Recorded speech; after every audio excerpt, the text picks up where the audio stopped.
for me, the humanity of what it is that we do and the first thoughts that we have towards creating a new endeavor or thinking about a new experience or a product, it's really distilling it down, being redactive, breaking it down to the most simplest forms, and then figuring out, does it feel innately human? Hi, everyone. I'm Amy Devers, and this is Clever. Today, I'm talking to Anna Arriola-Kanada. Whether that name means anything to you or not, her work has definitely meant something to you. It's impossible to gauge just how powerfully and ubiquitously Anna has impacted our lives and culture through her work, influence, and creativity. So buckle up. This one is a wild ride through the worlds of tech and design, from the early days of the internet through the advent of mobile computing to the forefront of ethical AI. Anna has been there and been a key architect the whole way. Professionally speaking, Anna is an artificial intelligence and machine learning product specialist. Practically speaking, Anna is an autodidact with a growth mindset that has propelled her through animation, graphic design, information and interaction design, hardware and product design, product management, entrepreneurship, UI UX, research, strategy, leadership, and advocacy. Anna's career trajectory is absolutely bananas. From Adobe and creating the first emoji, to Apple, where she was the product line manager for design of the original iPhone, to being the head of hardware design at the now infamous Theranos. If you've read Bad Blood or seen the TV series The Dropout, you know that Anna famously called out Elizabeth Holmes on unethical activity and quit on the spot, taking her whole team with her. To innovative products and Sony's ubiquitous UX, to setting the tone and developing frameworks for the ethics around AI at the majors, including Samsung, Meta, Facebook, and Microsoft, where she also contributed meaningfully to the partnership on AI. And now she's a managing director at IDEO Tokyo. Anna is also a queer Latin mother of four, a fierce proponent of empathy-driven and human-centered design, a passionate advocate for diversity and inclusion in the tech industry, and for global intersectionality in the data sets that inform the AI and ML that will impact us all. Anna has been right there on the ground floor of the most critical technological flashpoints of modern culture. When we started this conversation, she joked that she's speaking to me from the future. At the time, I thought she was referring to Tokyo's time zone being 14 hours ahead of mine. But now, I know it's because Anna is always ahead of her time. Here's Anna.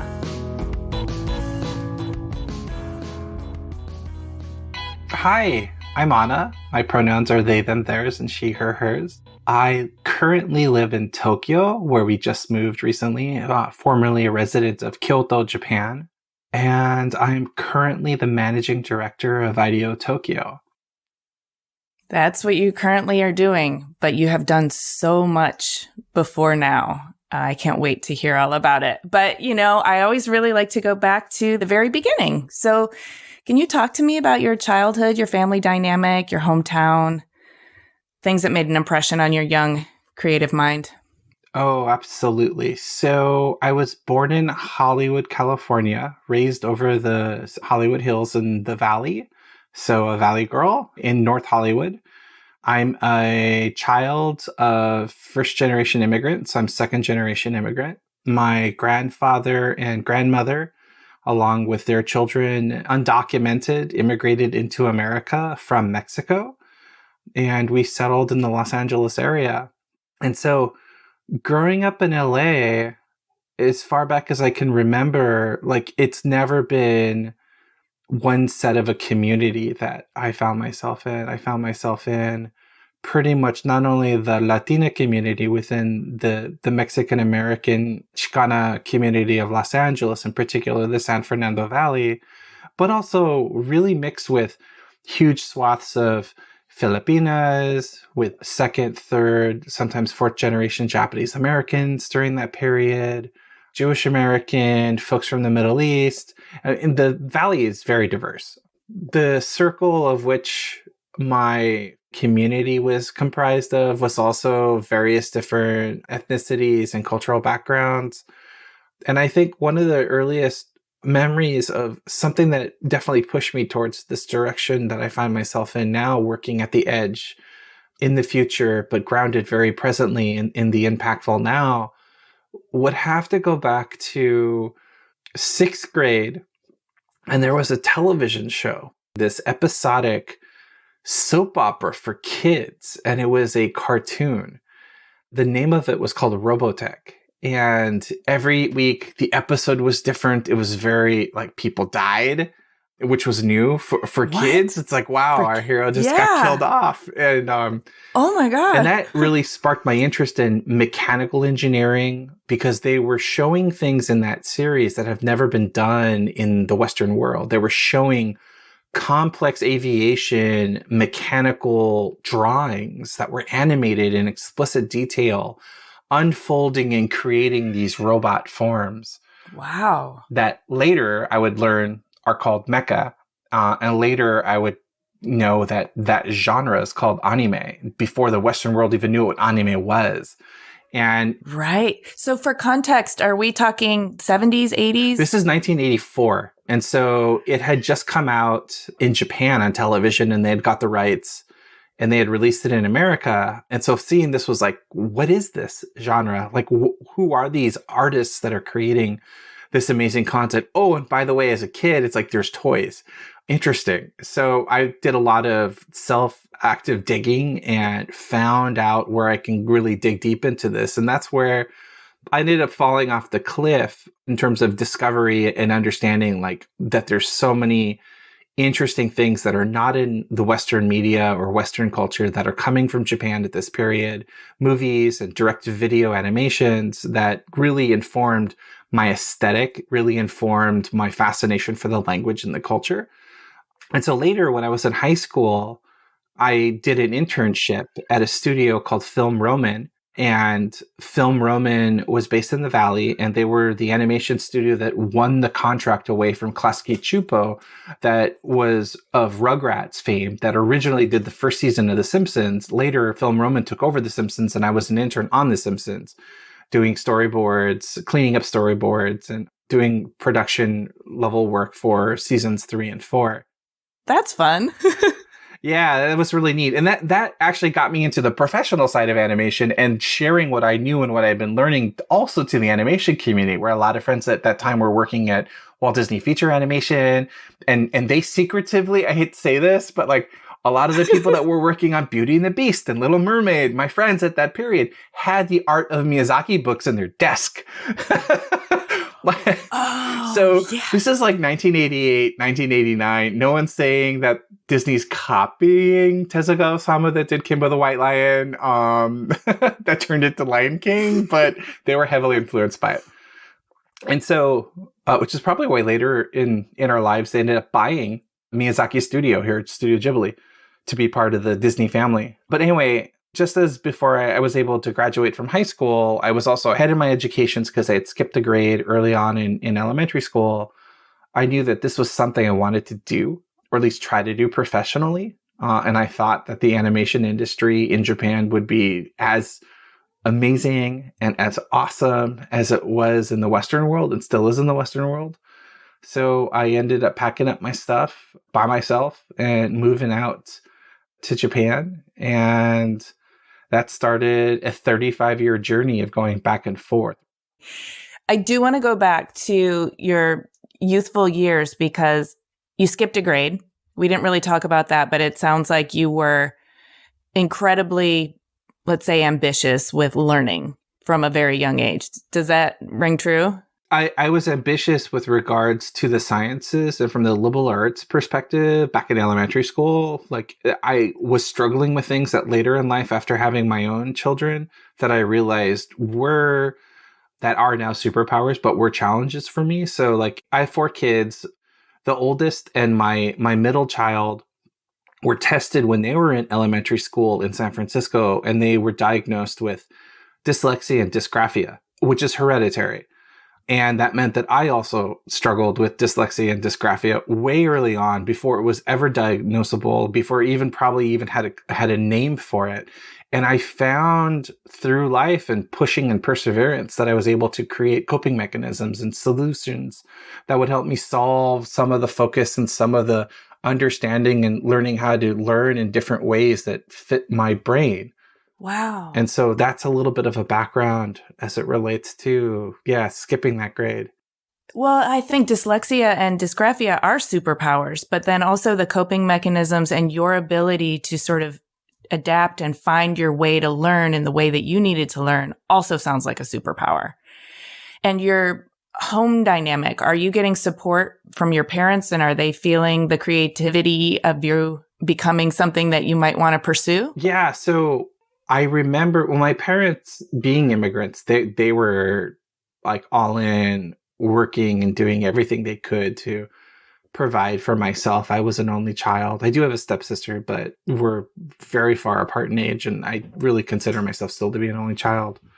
And I remember that work ethic at a very early age rubbing off on me, seeing my parents go to work before the sun came up.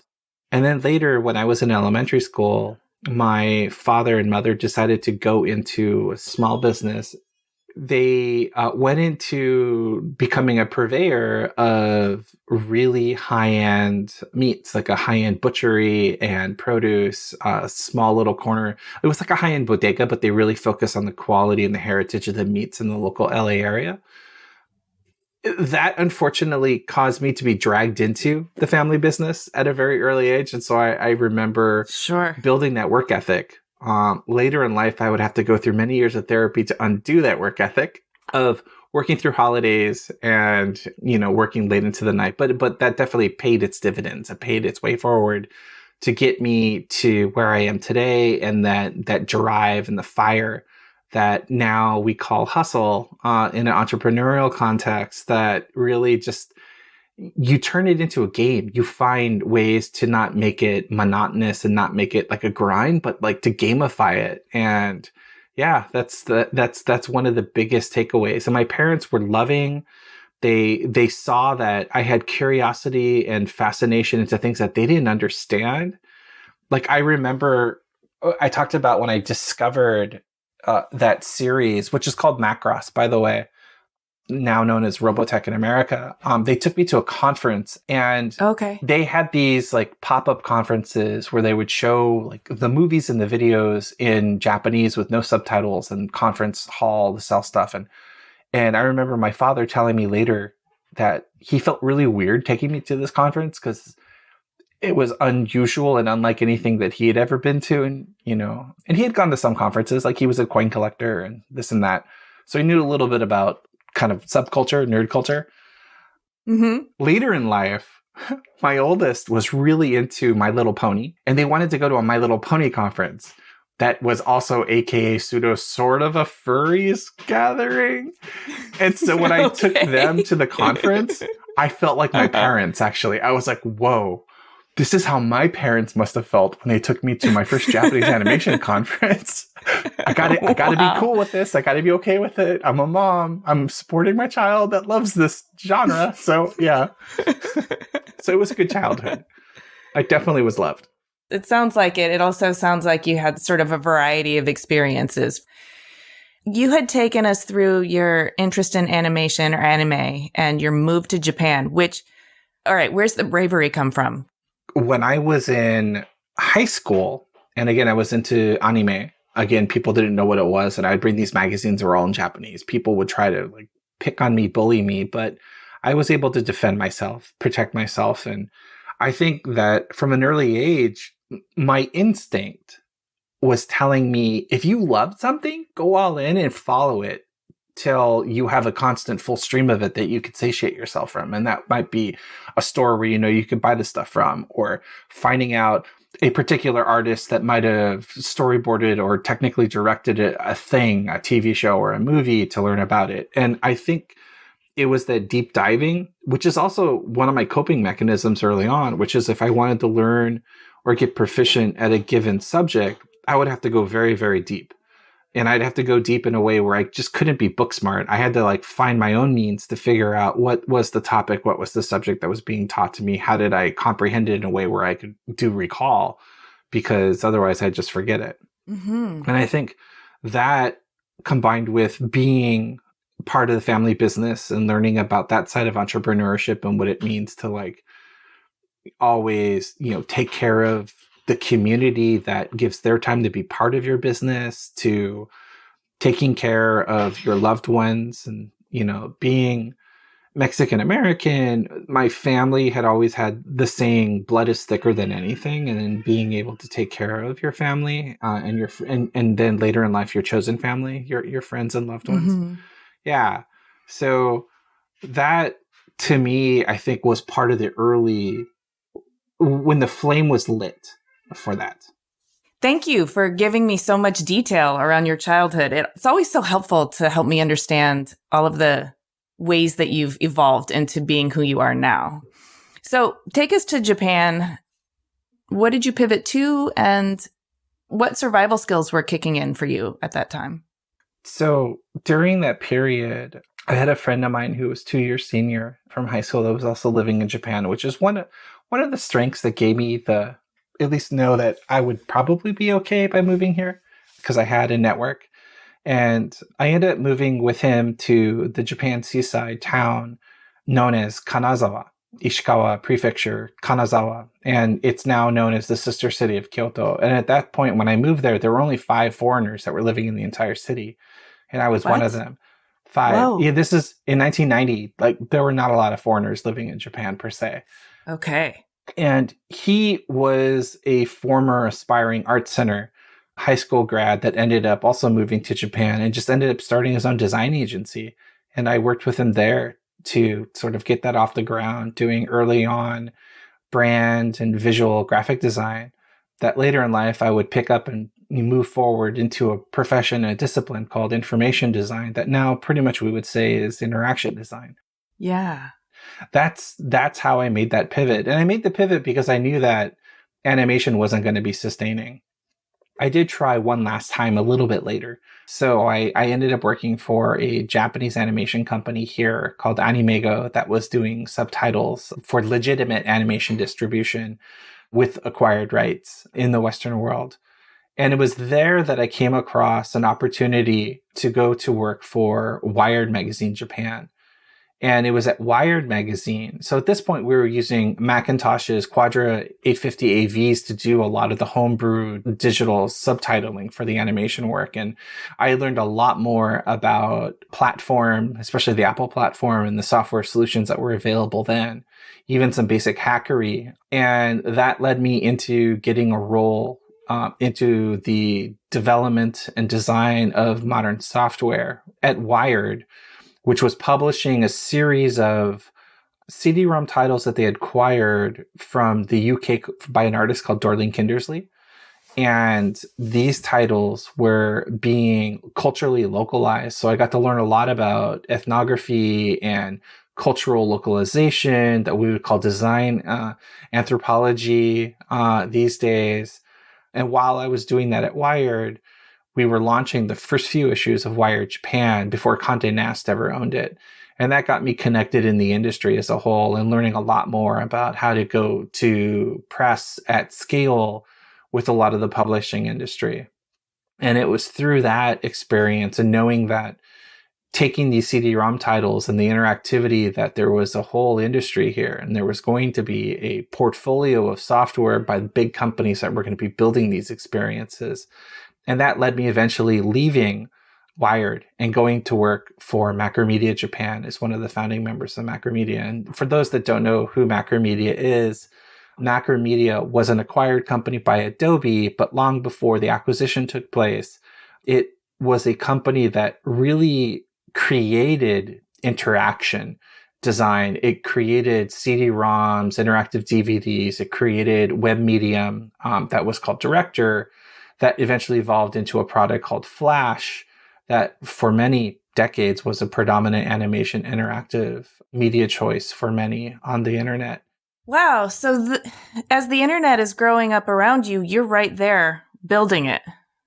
Yeah, being in the thick of it, seeing how creators here in Japan and big software companies like ourselves, like we're able to build solutions and find solutions that never prior existed and creating them, bringing them to the market with the partnership and help of the people we were building them for, which was really rewarding.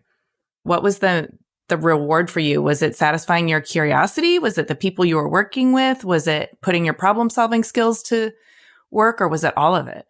The biggest satisfaction for me was in the development process, which was truly a co-development process with the community, designing for people like myself, was seeing their reaction in real time. We would typically hold focus groups. And when we would go to a focus group, we would hear them about their frustrations of existing defects, bugs that are in the software, or aspirations of future feature development and, design asks. And a lot of times we'd have an engineer with us and we'd be able to hack up a semi-functional version of what they had just said in a matter of minutes. I go, do you mean like this? And we turn the laptop around and show them, and they'd be like, yeah, that's amazing. We'll put it in the next version. Yeah. Wow. That's so cool. Okay. From Macromedia, how long were you there? I was at Macromedia for about 2.5, 3 years. Okay. And then you go to Meta Design Agency. Are you still living full-time in Japan? Or are you coming back and forth? Back and forth. I went to work for Meta because I was inspired by Eric Spiekerman. At that time, I'd been a fan of Stop Stealing Sheep, which a lot of us live by. And I still highly recommend that book for anyone that's interested or fascinated by type or typography. And that I wanted to see what it was like on the agency side, from the consulting side. And one of the things that I did miss that caused me to eventually leave and go back to one of the larger companies was budget. It wasn't a life-work balance thing. It was more just being able to have budget to do things where you didn't feel like you needed to possibly, redline your energy to get something out and done. A lot of people thrived off of that adrenaline, as you probably have spoken to, that work from the agency side. And life-work balance wasn't necessarily a thing in the industry back in that period. No, it wasn't. And so I ended up deciding to leave Meta and going to work for Adobe. And at this point, Adobe had not acquired Macromedia yet. And one of the last projects that I worked on at Macromedia was the creation of Dreamweaver 1.0. It was the first really rich visual WYSIWYG authoring tool for the web at that time. And one of the aspirations for us as the product design team in designing that particular piece of software was a German company by the name of Go Live Systems. And they had a product called Cyber Studio that at the point Adobe had just acquired. And they had come and they had asked me would I be interested in helping lead the future development of what Adobe would call their first professional web authoring tool. They already had PageMill and SiteMill, which were early WYSIWYG authoring tools, but this was the first competitor from an Adobe perspective to go and compete with the hand coders that were lovers and loyalists to Dreamweaver. And I went into doing that at Adobe. And this is talking about the growth mindset and wanting to learn something new.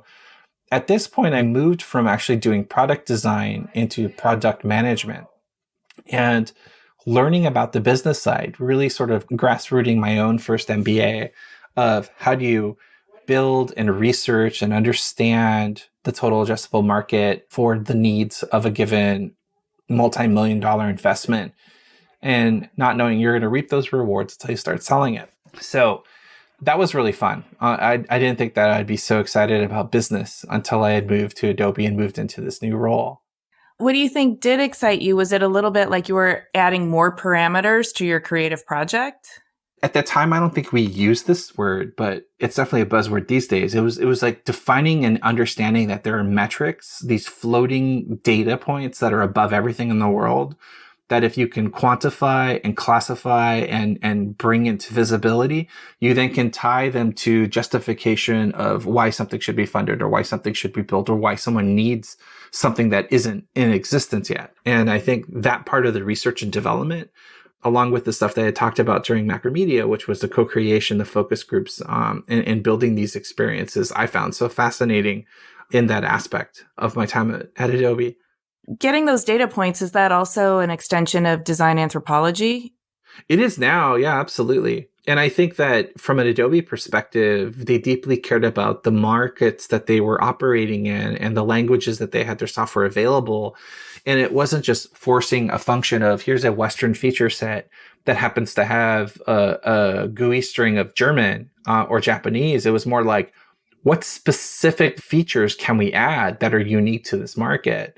And so like German as an example, which is used in the software development world as a baseline string set for making sure when you do UI design for the interface that you have long text fields that can be adaptable for very long German words. And that's sort of one way you could approach accessible design, especially from a linguistic perspective.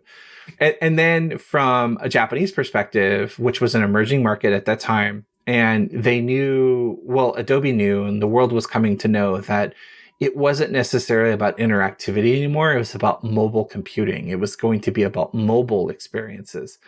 And so at that point, Japan had the world's most technologically advanced telephony platform here in the country.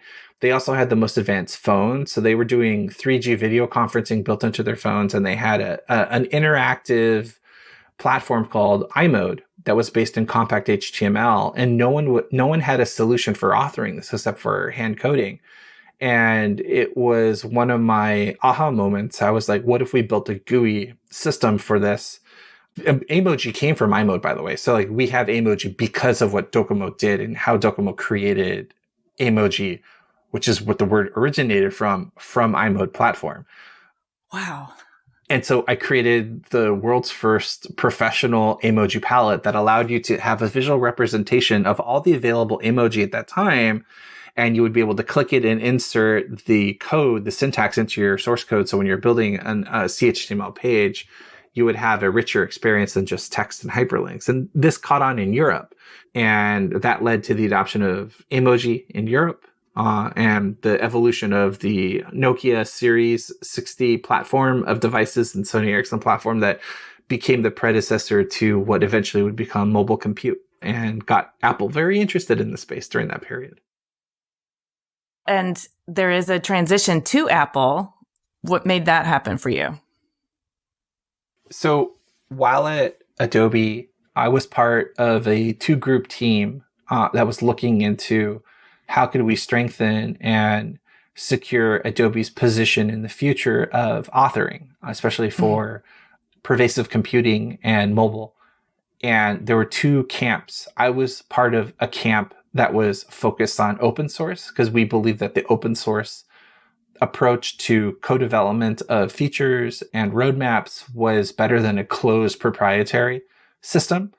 And the other camp that was inside the M&A team was focused on acquiring Macromedia and acquiring Macromedia specifically for Flash. And so we ended up losing out, unfortunately, at that period of time, but our gut instincts were spot on. Mm-hmm. And many of us ended up all leaving and eventually finding our way. Most of us found our way to back at Apple to work on various different components and aspects of the operating system or iPhone itself.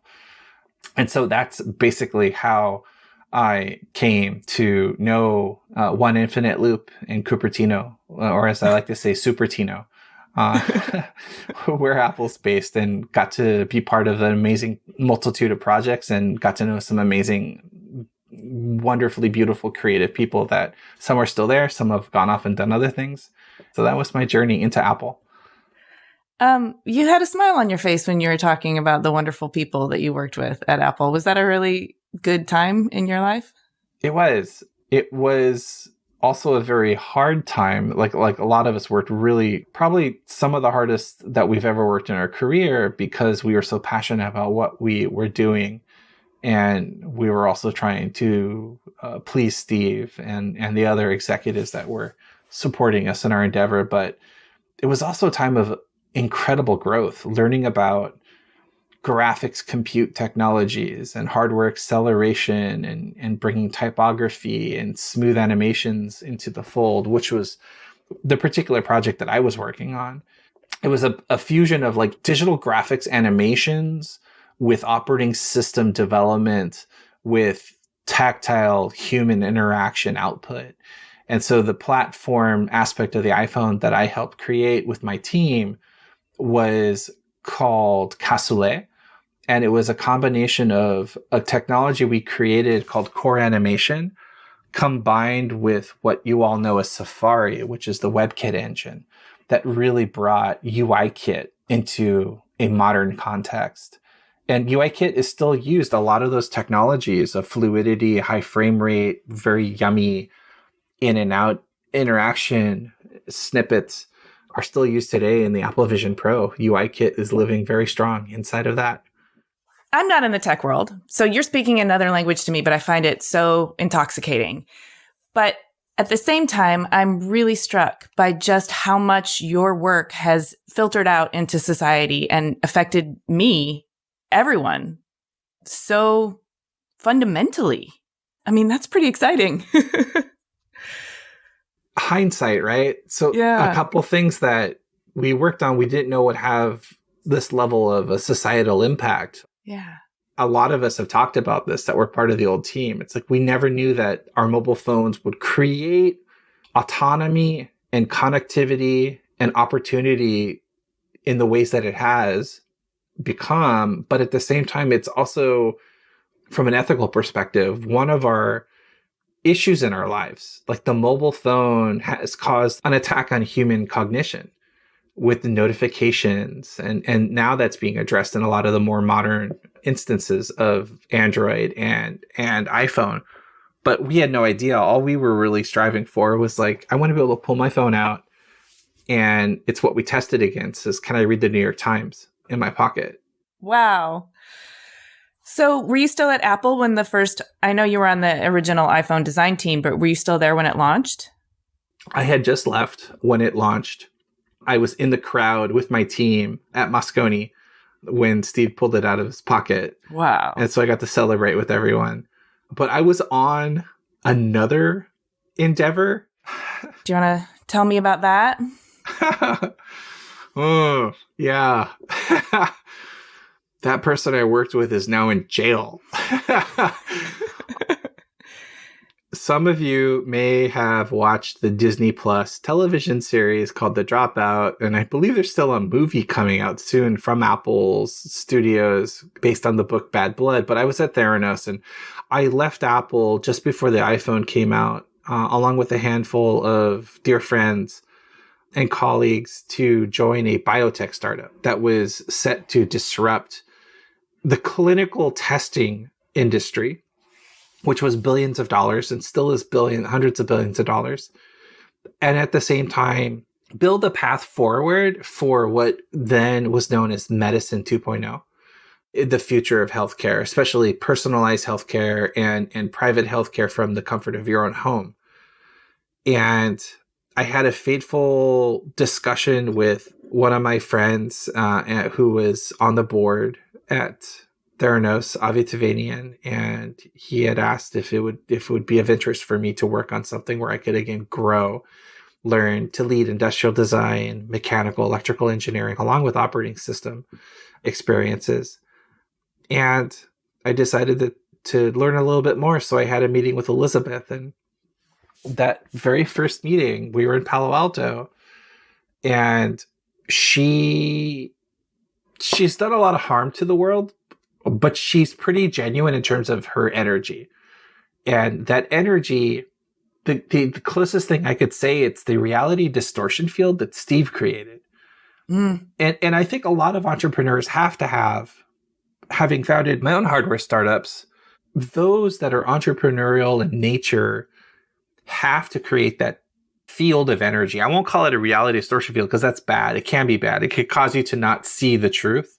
Mm-hmm. But you create this energy field around yourself that to a degree is your force field. It's your armor that allows you to take your vision and your drive forward, and it protects you in that journey.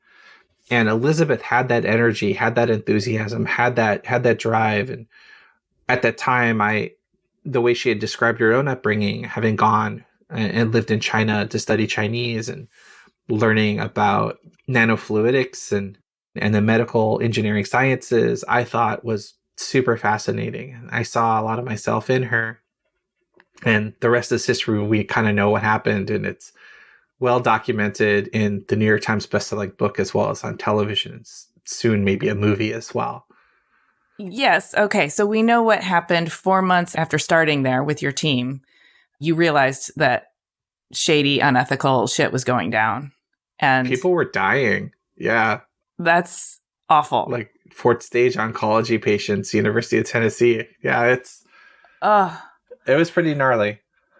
Not many of us have been in that position. Can you describe for me what it felt like emotionally, physiologically, when you realize this whole endeavor is toxic and you need to do something? When I first heard about this, I was in a bit of disbelief that how could this possibly be happening? And it was brought to my attention by now publicly acknowledged Adam Vollmer, who was our mechanical engineering lead at the time for the Edison device, who had disclosed it to me and asked me if I could bring it to Elizabeth's attention and see why we're doing this and if I could get her to stop it. And it was in that moment when hearing Elizabeth try to justify what was happening and saying that we were all going to become rich and we would all benefit from this. And this is just a speed bump in on the road of great discovery and development. I think if anyone's in a situation like that, and this was the first foray into setting my gut instinct, my baseline for unethical behavior, is like, it's not right. I think we know this from just the way we're brought up by our parents, and we know that it shouldn't be happening to the individuals that are being affected and impacted by this. And you see the disgust and disdain from Edmund Koo in The Dropout on Disney Plus, and like he and I are friends, and like when we were commiserating about that many years later, it's like it still brings back a very visceral feeling inside of us. Yeah. And I think that if anyone experiences that, which I hope many of you do not, but it is a learning moment. And I think you fundamentally are changed forever by going through something like that. And while it is incredibly painful and will have a long-lasting impact both on you psychologically and emotionally, I think you can turn that into a superpower. And it's like Malcolm Gladwell talks about in his book Blink about honing your gut instinct. It becomes an early warning system that later in life I also discovered throughout my journey. And I know you're doing a lot of work now around AI and ethics involving AI, and we'll talk more deeply about that, but it does seem like you've been able to convert this into a superpower, and now you're applying that superpower. It's the ethicality, it's the fear and the hope and the aspiration that I think is part of not only the work that's happening in AI right now, but it could be anything. It could be automotive design. Like, are you designing a future vehicle that may have a defect? And if that defect is overlooked and you still want to ship that platform, it's like it'll have impact on somebody. Aviation, same thing. Food industry, same thing. I think ethics touches everything. Yeah. Especially AI. Well, yes, because then AI filters out and touches everything. And sooner than we can even comprehend, it will be being deployed in all of those industries you just mentioned and daily life. And if it's not ethical in its essence, then it's just going to compound and exponentially magnify the unethical. 100%. Okay, but you're a techno optimist, so we're not going to be alarmist right now. So the Theranos experience, I mean, it's really powerful to see you dramatized in The Dropout and to make such a badass statement in the moment. And you end up on the right side of that history. But I understand it's traumatic, and you've been working through it ever since. 13 years I was unable to talk about it. Oh my gosh. Because we were under NDA. No. Silencing somebody makes it so hard to process. Just let that sit in for a moment. 13 years until the first insider, what I call Generation 3 at Theranos, leaked out. And then we were slowly feeling confident we could say and talk about the experiences that we had lived. Oh my gosh. And still, even up until the point when she was convicted, a lot of us were in fear. Like, what type of retribution would she have towards any of us that were now self-identifying in our own sharing of our lived experiences? Wow. Well, there's that bravery that kicked in again, along with your gut instincts and your ethics. And I'm glad you're taking care of yourself. 13 years of silence, though, is trauma in and of itself because it stunts the processing. It does. So I'm sorry for that. It's all good. During that 13-year period, there was a group of us that would meet from time to time during the point when we were all silenced and muzzled. And we would talk through stuff about what we're hearing and what's going on over there still. We would get together across from Palo Alto High. There was a restaurant there. We'd have these meals and kind of share updates with one another. So we at least were conducting individual therapy amongst ourselves. Okay, good. I love a tight support network. Indeed. Shared experience. Okay, so from there, you go to Sony, then you become a founder, entrepreneur, 0360, Mono, which I think I handled an early prototype of the Runcible. You might have. We received an award from Cool Hunting back when we were getting ready to ship it, and it was pretty well. It was amazingly well received, and that's an unfortunate story. Some former pre-Apple, Apple, and post-Apple associates of mine, friends of mine, got together, and we wanted to do another hardware startup. And the thinking was, how could we create something that allowed us to keep our heads up in the real world and stay attuned and intent to those that we're having a meaningful relationship conversation with, versus like the smartphones, like causing us to pull our heads down and go into that death scroll.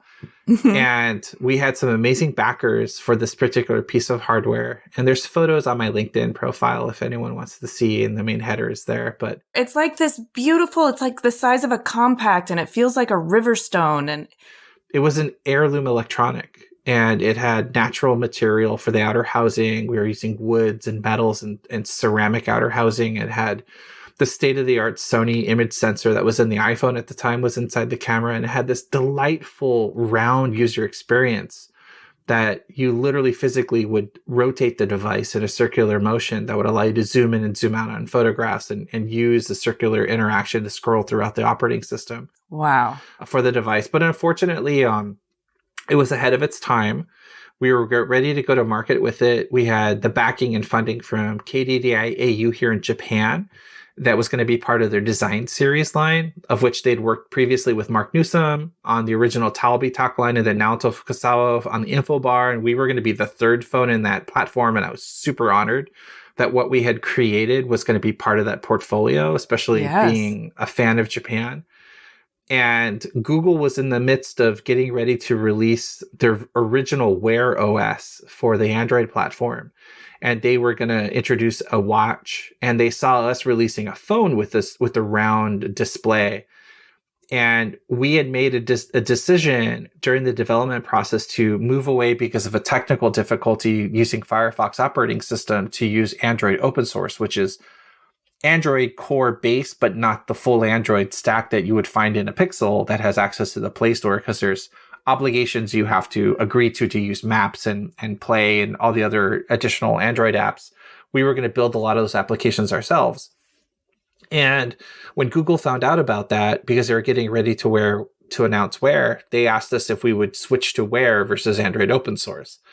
And we were like, we don't want this to be a tethered accessory. We want this to be a full independent mobile phone. Yeah. And because we were going to release it to great fanfare in Europe and in Japan, and they ended up coming in and strong-arming our manufacturing partner, Kyocera, at the time, that was going to produce the device for us. And we didn't want them to lose their white label phone production for Google. And so we ended up pulling out of developing the device and having to essentially bow to Google. Later, they were brought before the Japanese Ministry of Information and Technology under unbecoming business practices that they also faced in Europe. And so in a way, karma was served in the end, but we ended up having to shut down the company. And still today, when I put that prototype into someone's hand or I talk about it, I get the reaction you just had right now, which is so meaningful to me. And I want to say thank you. I wish it existed. Yeah. Never say never, right? Yeah, never say never. Let's put it out into the universe. Yeah. So from there, you go to Samsung, Meta, Microsoft, and now you're at IDEO. Do you want to tell me about that arc? At a high level, again, following that theme of growth mindset, moving into Samsung, I wanted to learn, how do you build an amazing platform and experience that's never been done before in such a rapid amount of time? And we created the Frame Television platform in 6 months. That was amazing and growing right there. And I learned, and I cut my teeth early on with some basic AI work there with natural language and speech technology with the Bixby acquisition. And so when I moved to Facebook, I was able to further deepen that knowledge, working very closely with the Facebook AI research team, now known as Meta AI, and the applied machine learning team, which was the AI surface development team that built AI across all of the products, Instagram, WhatsApp, Big Blue, aka Facebook, the main app. And it was during my time at Facebook that Cambridge Analytica took place, and the data breaches with the personal information that led to the 2016 election fiasco. Right. And at that point, I wanted to find a company in the world that was doing ethical, amazing work in AI. And that's what led me to Microsoft.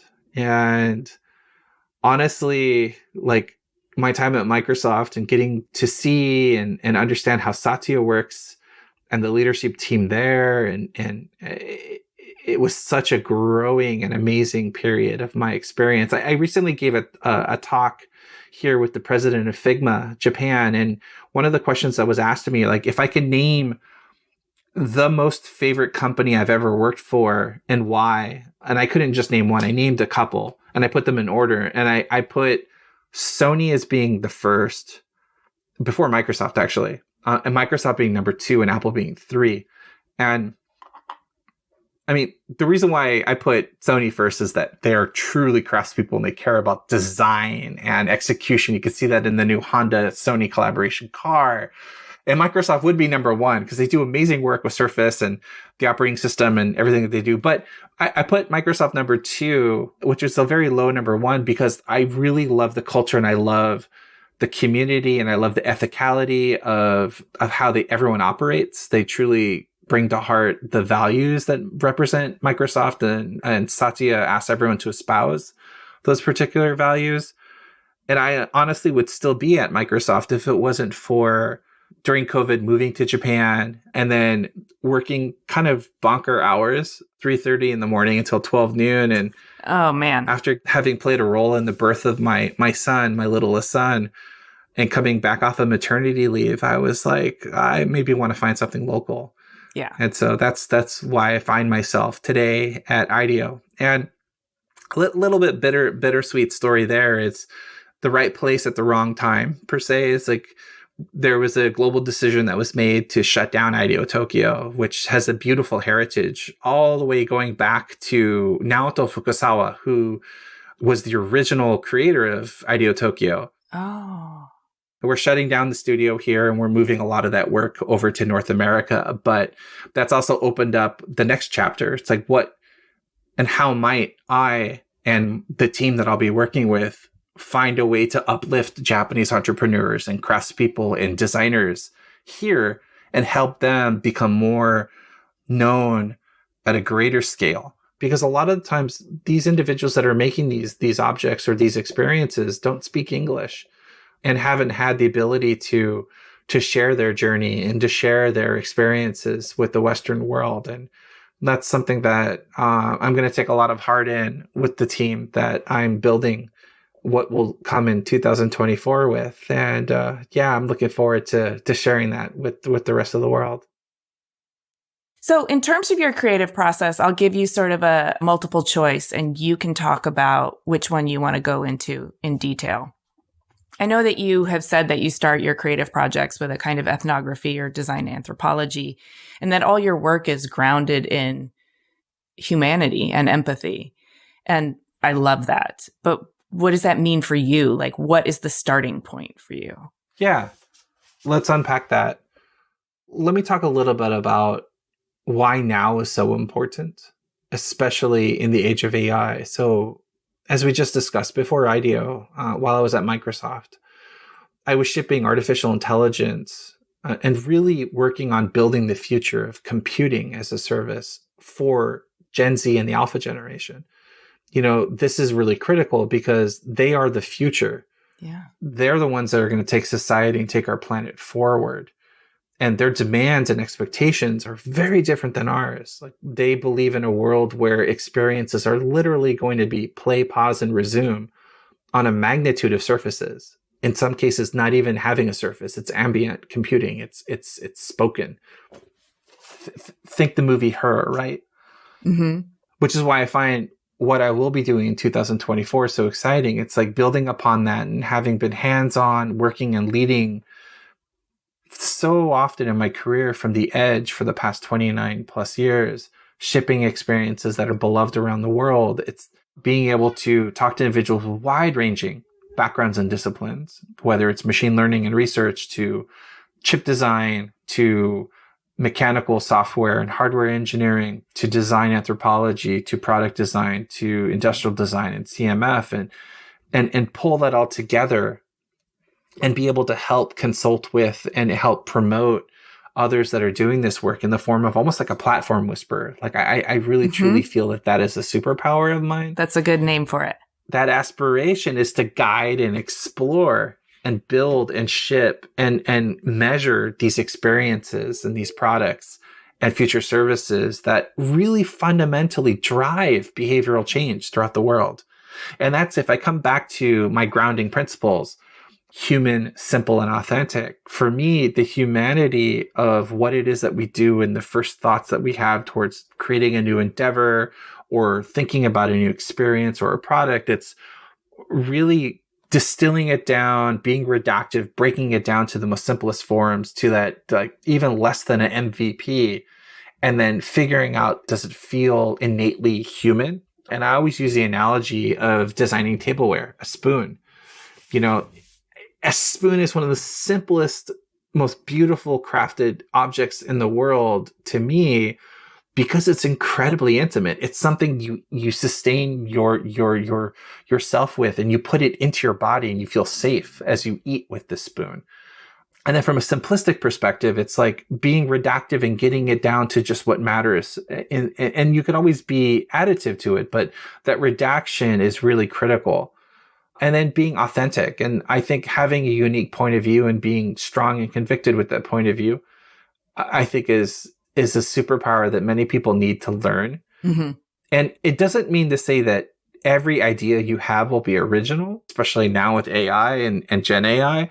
Everything is a remix, but it's your unique perspective, point of view, your lens that makes it authentic. And no one else in the world had that aha moment or that aspect of it. And so that human, simple, and authentic aspect of the creation process really kind of brings everything full circle. And at every aspect, you're thinking about sketching, ideating, getting feedback and testing it, and then throwing things out and putting things in and doing that information loop over and over again. And it's the traditional product development mindset, but you just have to truly make sure you do it. Because like, if you have a point of view on something that's in your heart, that means you'll have a unique point of view on someone else's thing. And feedback is so important. The art of crit and being able to receive crit, but also give constructive crit, is so lacking in this industry today. And it's something, please make sure that the future talent that is coming out of RISD and other wonderful institutions, we need to make sure that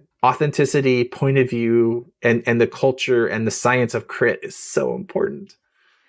So ethical AI is something that you talk a lot about. And one of the frameworks that I've heard you discuss that is an important way to look at how AI should be developed is global intersectionality.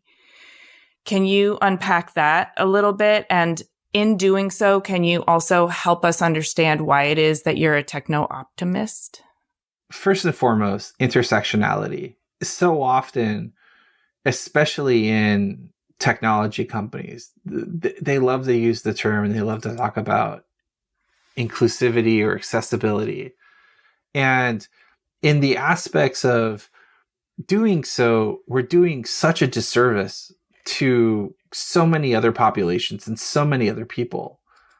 And intersectionality for me is truly about building and co-creation or creation for the 3% that is often left out and often continues to be marginalized. And if you design for that 3%, you have the ability to truly ensure you're solving for the 97% and making sure you're addressing age, gender, race, class, sexual orientation, physical and cognitive ability, along with so many other variables that we need to consider when we say intersectional design, especially intersectional design as it relates to AI.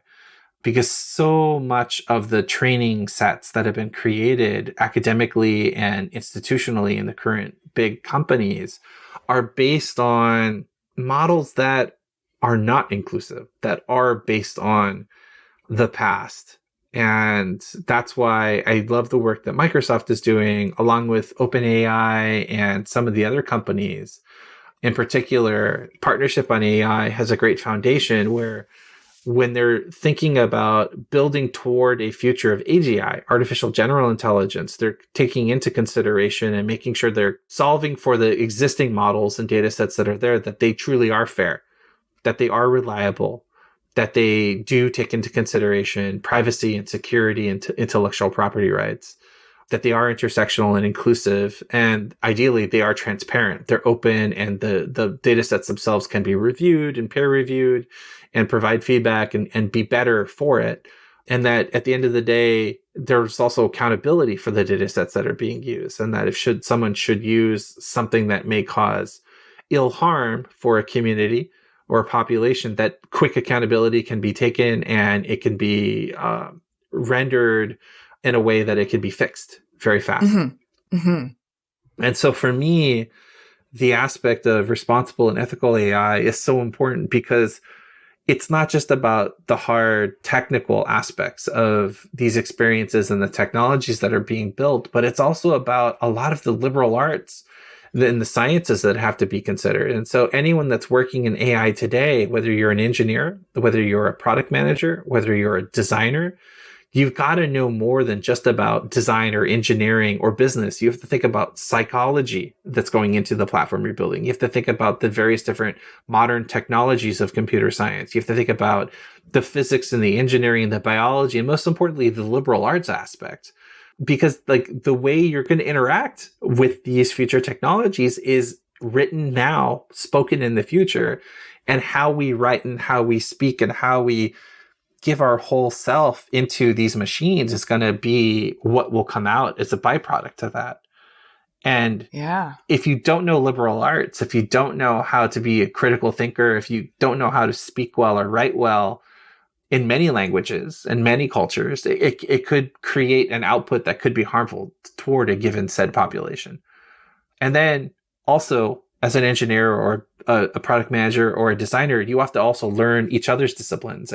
You don't have to be deep and an expert in any one of those, but you have to be able to be that T-shape, deep generalist. You can go deep in your core expertise, but you have to be able to go wide, talk intelligently, debate intellectually, and work collaboratively from the T-shaped perspective across data science and machine learning engineering and research science and design anthropology and creative writing and visual communication and human affordance and interaction and product design and very soon true ambient design, right? Spatial computing, we're so close with Humane and the AI clip, which is the first foray. And then, as you probably have heard with the discussions last week with Sam Altman, one of the reasons that the board got upset at him is because he's in discussions with Johnny Ive to create some new future AI hardware, and they thought it was a disruption of his time and focus for OpenAI. I'm like, oh, there's going to be a lot more interesting hardware on the horizon, so that's exciting for all of us. So,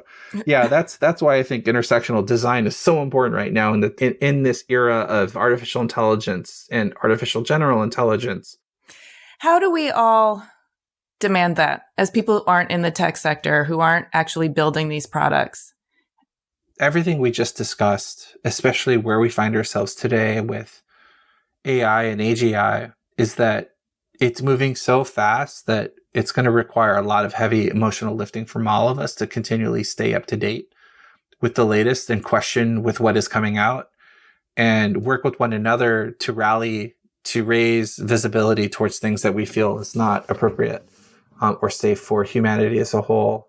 And I use the word humanity, but really we need to be thinking about greater than human-centered design. We need to be thinking about planet-centered design. We need to be thinking about what does habitat and the environment with our ecosystem of animals, and how is that affected by AI? And that's something that came out of the World Design Organization that I attended and spoke at recently here in Tokyo for the 33rd gathering, and that we need to move beyond human-centered design to like true understanding of how ecology and our planet is affected by AI, not just from the carbon aspect, but also what are the experiences that we're creating and how it'll impact other environments.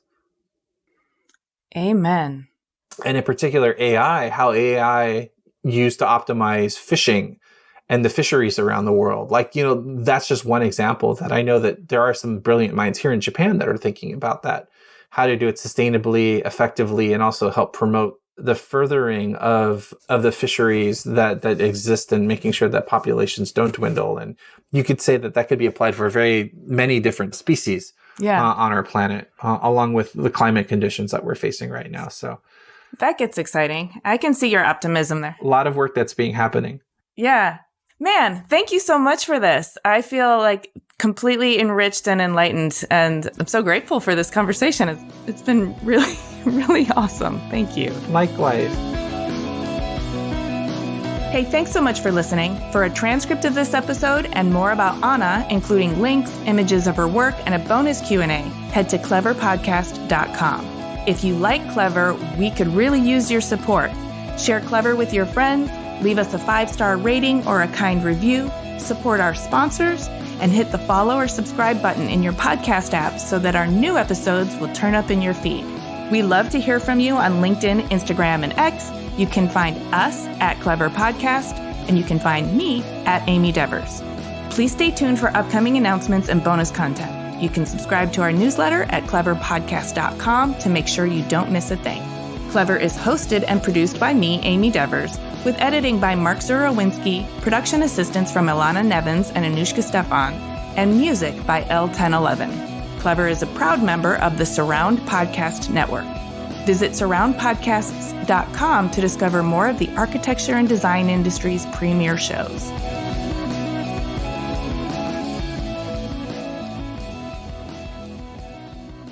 This is how my parents must have felt when they took me to my first Japanese animation conference. ChatGPT prompt. Write a compelling podcast intro for Clever with guest Anna Arriola-Kanada in the style of Amy Devers. ChatGPT's response. They even include upbeat music playing. Hey there, Clever minds. Welcome back to another exciting episode of Clever, where we dive deep into the world of design, creativity, and innovation. I'm your host, Amy Devers, and today we have a true trailblazer with us, someone whose creativity knows no bounds. Transition sound effect. Our guest today is none other than the extraordinary Anna Arriola-Kanada. She's a visionary in the world of design and technology, and her impact can be felt across a myriad of industries. Anna's not just breaking glass ceilings, she's redesigning the entire blueprint. Background music intensifies. From her groundbreaking work in user experience at some of the biggest tech giants, to her passion for empowering underrepresented voices in the design community, Anna Arriola-Kanada is a force to be reckoned with. Transition sound effect. Today, we're going to uncover the secrets behind Anna's innovative approach to design, the stories that shaped her journey, and the wisdom she's gained along the way. So grab your sketchbooks, your favorite pen, and get ready to be inspired by the one and only Anna Arriola-Kanada on Clever. Upbeat music fades out. I don't know, man, that was pretty good. I think I might be getting replaced on my own podcast.